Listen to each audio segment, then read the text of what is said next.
Hey everybody, this is Collector Dude. I'm back with I'm going to do the George Perez book. I'm going to jump over and do another one. This is the art of George Perez. This will be part 8. And if you go check my playlist, you can see the other parts, everything. I'm trying to figure out whether I want to do 15 minutes or a half hour. So I'm going back and forth. But I think I'll try to go as long on this as I can. But this is one of the pages of the book here. This is page 134. And we're in Star Wars artwork. This is really cool. This is Star Wars Galaxy trading card, inked by George Pérez, 1993. Wow. Really cool. Then we got over here on page 135, Hulk Future Imperfect. I tell you, the characters, the way they draw them and everything like that, he's really just such detail in here. Let's look at a close picture of this one. Like the young Hulk compared to the older Hulk, Maestro. It's like, wow.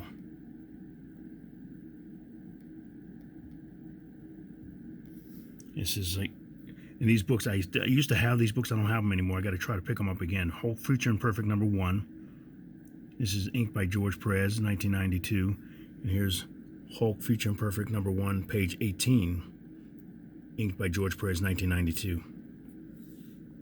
Let's see what he says here. Hulk Future Imperfect was the longest job I ever penciled and inked myself. Wow, compared to now, we think about what he did with the Avengers. Okay, I inked myself. Or the Avengers Justice League crossover, that was beautiful. I wanted to have something that was purely mine. Being a 2-issue limited series, I said that I would do it since I had the luxury of a more open deadline. Toward the end, I had to rush a little bit because when I ink myself, I have to allow myself even more time than I anticipate. Yeah, he puts a lot of line work on a lot of his stuff and everything. You can see that. And let's see, unfortunately, whatever time I was given, I ended up taking even more time on the inks. Yeah. Ultimately, Marvel needed it out by a certain time, and I needed that kick in the butt from a real deadline to get the book finished because I tend to put things off otherwise. Wow. Okay, and it says, I took on that assignment because my wife had read some of Peter David's Star Trek books and she was impressed with his writing. She suggested that I should work with him on something, so I called up Peter and said I'd like to work with him. And it turned out that Future Imperfect was a book he had already plotted and had it ready to go.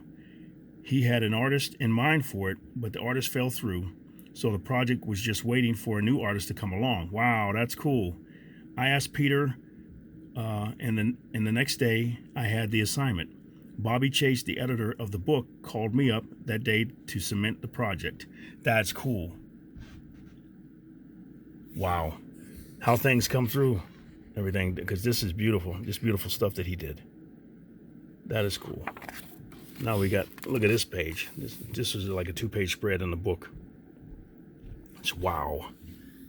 Look at all the detail.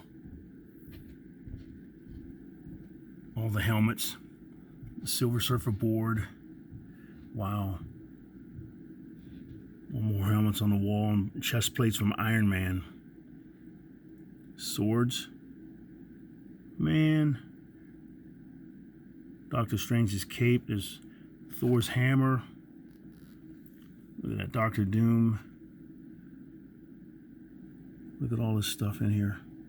Wow, Professor X's wheelchair. Daredevil's cane. Just a lot of stuff he put in this. Wow, it's beautiful. Let's see what he says here. It was a joy working with Peter on Future Imperfect. It was an imaginative story with an incredible view of the future. It also allowed me to create a future society with a lot of characters, and I was able to develop them visually because they were all new to the Marvel Universe at the time. Wow. And this page here says Hulk Future Imperfect #1, pages 26 and 27, inked by George Pérez, 1992. So now we go over to this side. More helmets. Villains and heroes. Wow. Is that Kang? I can't remember what his helmet looks like. That might be, it might not. Let me see. Oh, look at the poster back there. Phoenix. That Wolverine skeleton, man. The black costume, Spider-Man. Wow. Half of Hawkeye's arrows and bow. Man, look at this.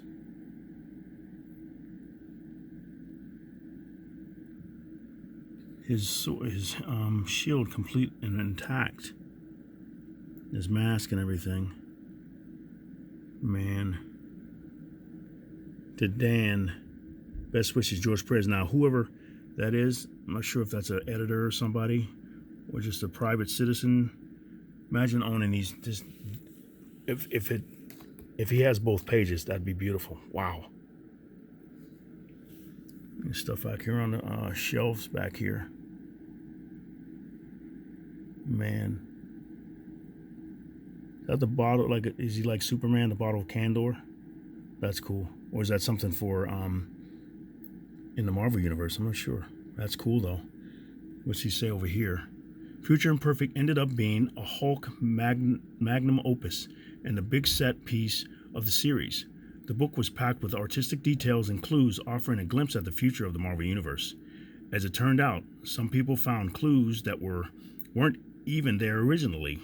Tom Smith, who colored the book, ended up coloring the doorway to the museum in green, and some readers decided that was what was left of a Green Lantern power battery. He colored one of the bricks in the wall green, and they decided that it was kryptonite. So even the DC Universe was incorporated into Future Imperfect as far as fans were concerned. See, that's why I'm thinking about this right here. Look at that. That looks like the bottle of Candor, City of Candor in the bottle. I'm sure there's other stuff in here, like you said. Oh, look at the Johnny Blaze's motorcycle. Ghost Rider. There's got to be more stuff in here.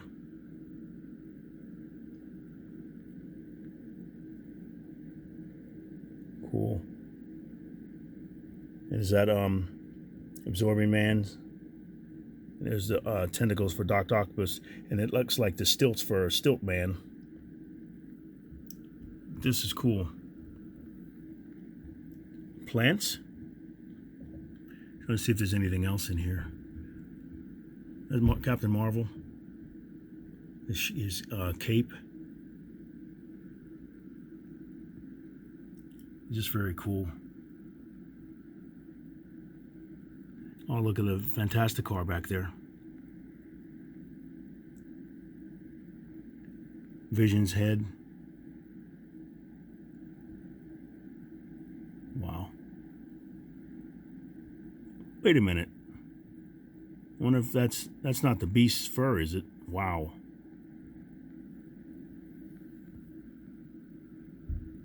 You see there's other stuff over here. Very cool. Let's see. Now we got, okay, this is his Dark Horse stuff. Catalyst Agents of Change. This is a cover inked by George Pérez in 1993. I like how he does his symmetry and everything. Everything's just matched up really cool. Designs how he designs the covers and everything. And lays them out. Wow. Now it says, about this time, there was a big boom in the industry, and even smaller companies were offering enormous page rates for major name talent. I was sometimes earning more working for Malibu than I earned from either of the big two. Wow. I remember him talking about that before. And we get over here, we got Bill the Bull. One shot, one bourbon, one beer. That's cool detail too. And the building in the back, I like the buildings in the background, how he does. I started doing my buildings like that when I saw how he did it. Incorporated like a lot of John Byrne and George Pérez in my artwork. It's very nice. Bill the Bull, one shot, one bourbon, one beer. Cover inked by George Pérez, 1994. Everybody in here. Wow. And this is cool. How he designs everything. And the buildings and the bricks and everything. Okay, I started doing covers which offered a flat rate and no royalties, but covers pay well. I guess I was a big wheel in the industry, so they wanted me and they made exorbitant offers for me to do covers and gave me the creative freedom to do what I wanted. Yes, he was. Wow. I wish he would have said like what he got paid if he'd let us in on that, because say what, 10,000, 20,000 a cover or something like that. Like you see some of the stuff that Alex Ross does, and you see big prices like that, you're like, wow. And this is beautiful too. Look at all the detail in here. All the leaves in the background, everything, and the foreground. Wow. Okay, Marvel Swimsuit Special number 1, Pinup, inked by George Pérez in 1992, it says. Wow, cool. Now I have always liked smaller publishers, and I think they add a lot to the comics industry. I thought, that's what he says, these are the things that I wish had been around when I was first breaking into the industry. So I wanted to add my name and support for the independent efforts. Okay, in 1 year, I worked for 12 different companies. I could have established companies like Malibu. It could be established companies like Malibu or Dark Horse, or it could be small publications that didn't last very long. Ultimately, it didn't matter because I was getting to do what I wanted to do and having a great time at it. I was getting great page rates and great royalties, so I could take smaller jobs from friends or smaller publishers in order to help them out. Okay. Helpful George. Very cool. Beautiful cover. Wow. Look at all that detail in there. Breakthrough number 1, cover inked by George Pérez, 1993. Man. And then we have this breakthrough number 2 in color. Cover inked by George Pérez, 1993. Wow. Yeah, these are cool. Ultra Force number 1. I try to get all of these when they came out. I have some of them now. Some I don't have them all, but I like to get them all. I have to go back and check and see if I can get more. This was a beautiful cover too. I remember the ones they came out, and I think it was the previews magazines. They were real small. I think it was I think it might be further in the book or something like that. They had Ultra Force 0 and 1, 01 and 02 or something like that, and they had a real small issues. Either it was that previews or it was in Wizard, something like that. You could get both books, and it was like a preview of the stories. Very cool. Everybody wanted to collect that stuff. Wow, look at all the rocks and everything. Man. Okay, Ultra Force number 1, cover inked by George Pérez, 1994. Okay, this was a time when I was a free agent with no exclusives. I could pick and choose what I wanted to do. I love the sense of creative freedom.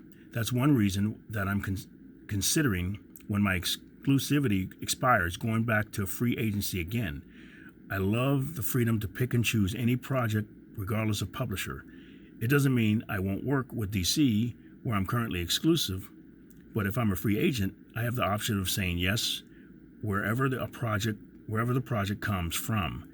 I'd be free to do whatever I want. That's cool. This right here, Ultra Force number 1, page 25, detail, inked by Alve, 1994. That's cool. That'd be a nice bookmark. I like when they have the long rectangular panels. And this is cool here. Here's Ultra Force number 2 cover, inked by George Pérez, 1994. This is cool. Always the one walking away type thing. That's cool. Iconic images and everything. And this right here is Ultra Force Avengers number 1, page 31, it says. Inked by Unknown.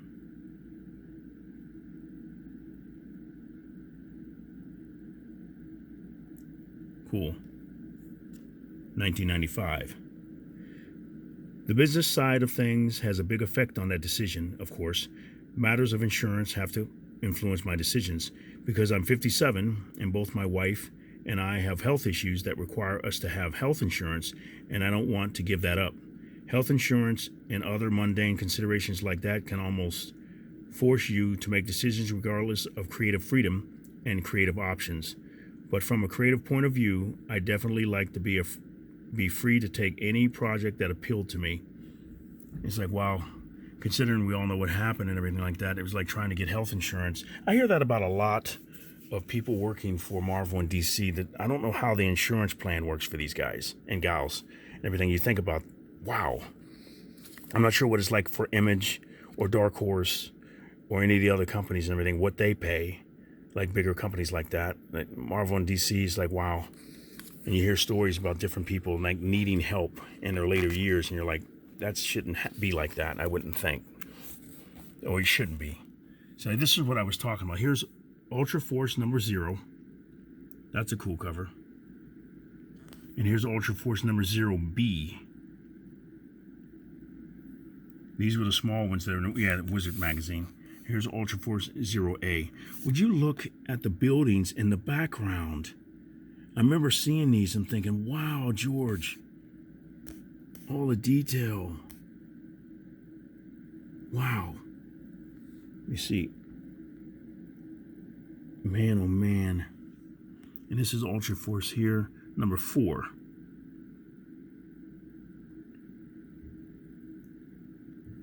Wow. And see, it's down here, it's saying Ultra Force covers inked by George Pérez, 1994. This one is Ultra Force number 1, page 21, inked by Alvey, 1994 as well. He's good at rubble. The way he draws rubble and rocks and boulders, man, just beautiful. This is cool. Ultra Force number 5 cover, inked by George Pérez, 1995. Very simple, but very cool. Look at that. The shredded clothes and everything, just the power. Rocks moving around and everything. Look at that shredded. You can see the power in that. Wow. And over here, we have Ultra Force number 3, page 11, inked by Alvey, 1994. This guy was a real bad guy. I forgot what his name was. Or is Ultra Force number 3, page 22, inked by Alvey, 1994.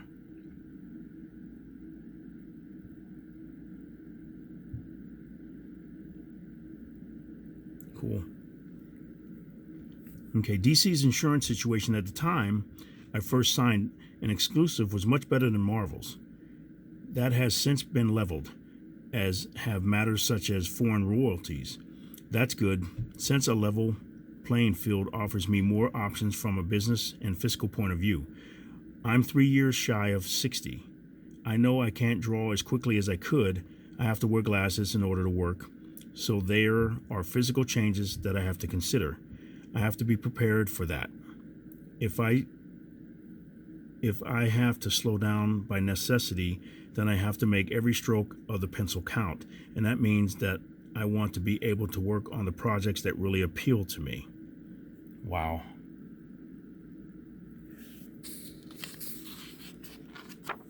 Okay, now this is page 148. Just the detail in this. Man.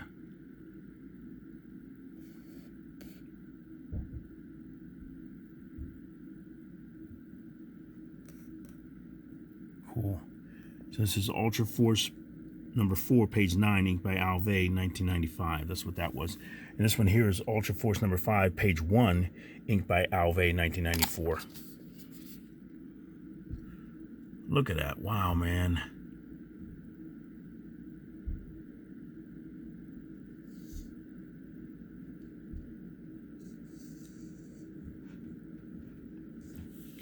Man. I'd like to know who owns these pages now. Okay, now we have this. This is page 150. This is Ultra Force number 8, cover inked by George Pérez, 1994. That's a cool ship. Or a rider, something like that. And this is Ultra Force Avengers Prologue, inked by George Pérez, 1995. That's really cool too. Guys, he was just a master designer, how he did the pages and everything. Just to have your eyes following the energy and little disc and everything, and the figures, the way he's got them posed. Very cool. Okay, now he's saying that's why when they were offering exorbitant rates for projects like iBots, I didn't stay on any of those books for very long. My participation became less extensive as time went on, as I was losing interest. I took on some of those jobs because I was offered good money, but I didn't experience that creative spark that would keep me involved in the long term. In the case of books like Ultra Force, the characters were such obvious variations of Marvel characters that I asked myself, why am I not drawing the Marvel characters instead of imitations of Marvel characters? I couldn't stay on those other books because I wasn't inspired.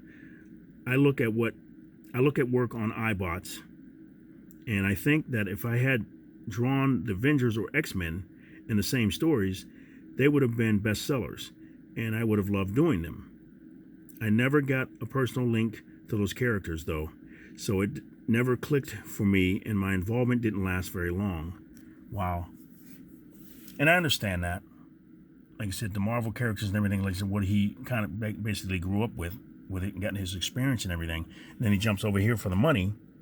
But the characters you can see, there's a lot of them were just kind of like, some of them were copies and everything, like he's saying. So, but he's not getting the inspiration and the fun out of it like he would have over at Marvel.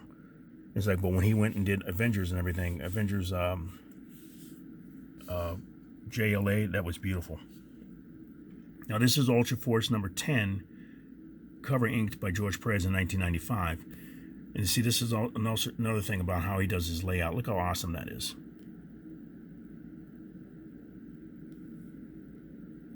How the energy, just how everything goes out, and then her staff is one of them here, and how it goes this way and down, and then how her energy is combined with this, and then she's got it here, and then his sword back here, and then over here the energy in the black. That black is just beautiful. It's like, wow. And then the explosion with the rocks and then the boulders in the ground. Just beautiful stuff. Okay, let's see what we got next. Oh, more covers. Ultra Force. This is number 8.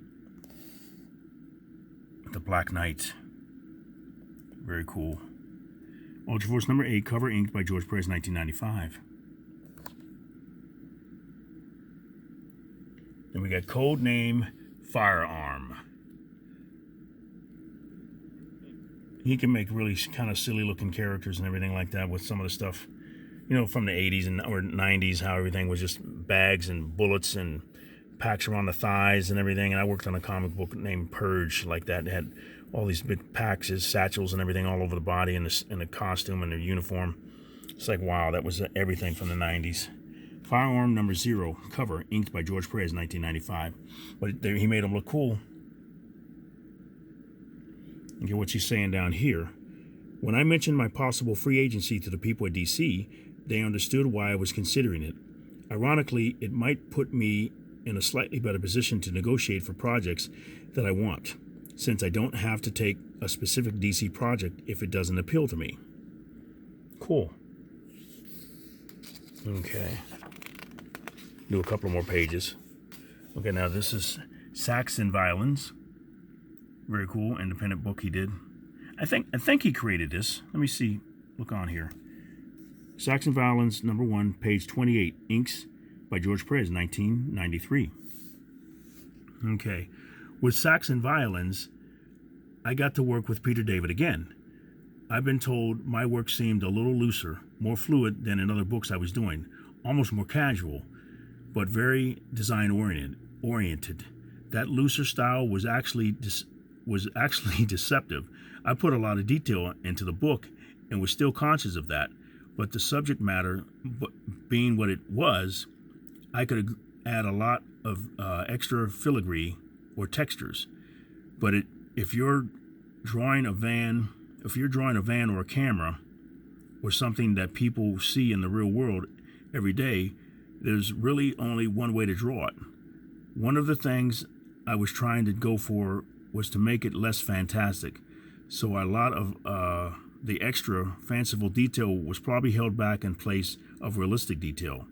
The length of the chains, the specifics regarding the items in the fetish shop, those were the things that had my sense of detail, but they weren't as eye-catching as the sort of stuff I was doing in Teen Titans or Avengers.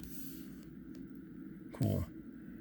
So I remember him he worked with Peter David on that. I don't know if he had any creative thing on it, but I'm sure he worked with him to design stuff, like he's saying here. But that's just very cool stuff. Man, here's a page here. Look at this.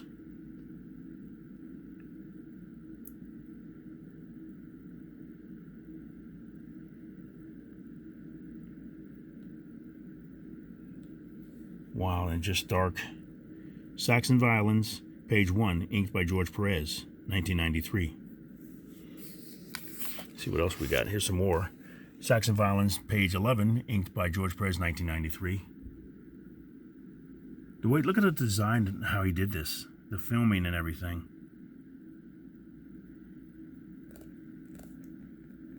That's crazy, guys. Saxon Violins, number 1, back cover detail, inked by George Pérez, 1993.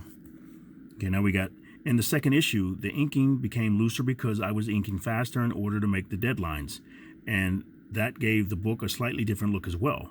I had to get an inker after that issue because I couldn't do it all and keep the book on schedule.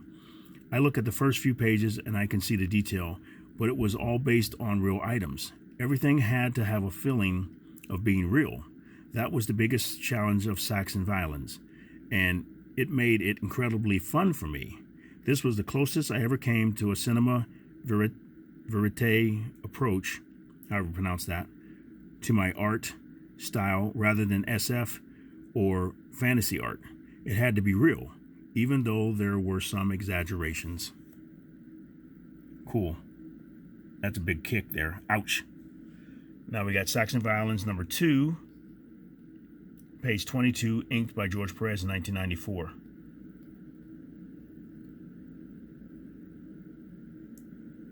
Wow.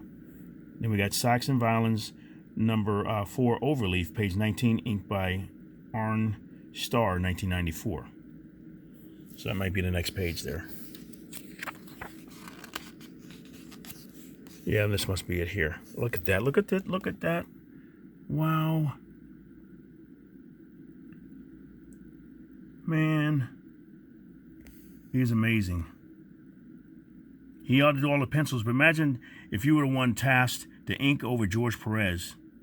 You can see it's a lot less detail and everything that's inked.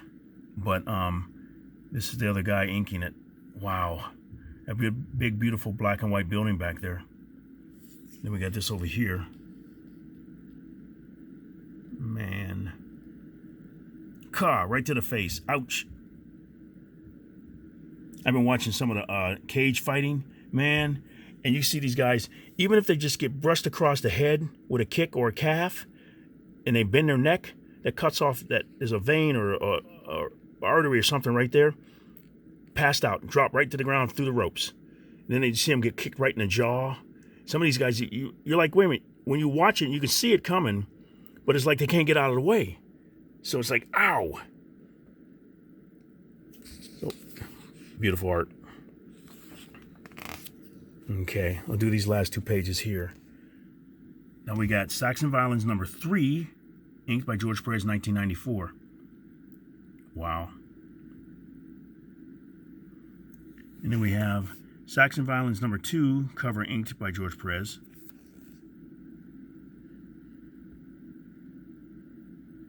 Dangerous. Now let's see what he says here. In the case of J.J. Sachs, I had a model I used as the basis for her face. Again, I was not the original artist for this project, so this was another project that Peter had fully conceived but had lost his original artist on. Okay, so he wasn't the original artist, and he did some creative stuff though, I'm sure. Okay, my only request was that I use an original model for JJ. I wanted to use a specific model's face for the character, so I asked Peter to make her a Latin character or Puerto Rican because the model was Latin. Cool. Now here's the last page here I'll do.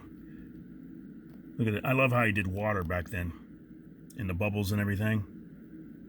So very cool. Now we got Sax and Violins, number 3, page 9, inked by George Pérez, 1994. So I'm going to stop it there. Let me know what you think. But I love this book. I'm going to try to get through this year, hopefully in the next couple of months, if I get through it faster. But thank you very much for watching, you guys. You have a great day, and Collector Dude is out.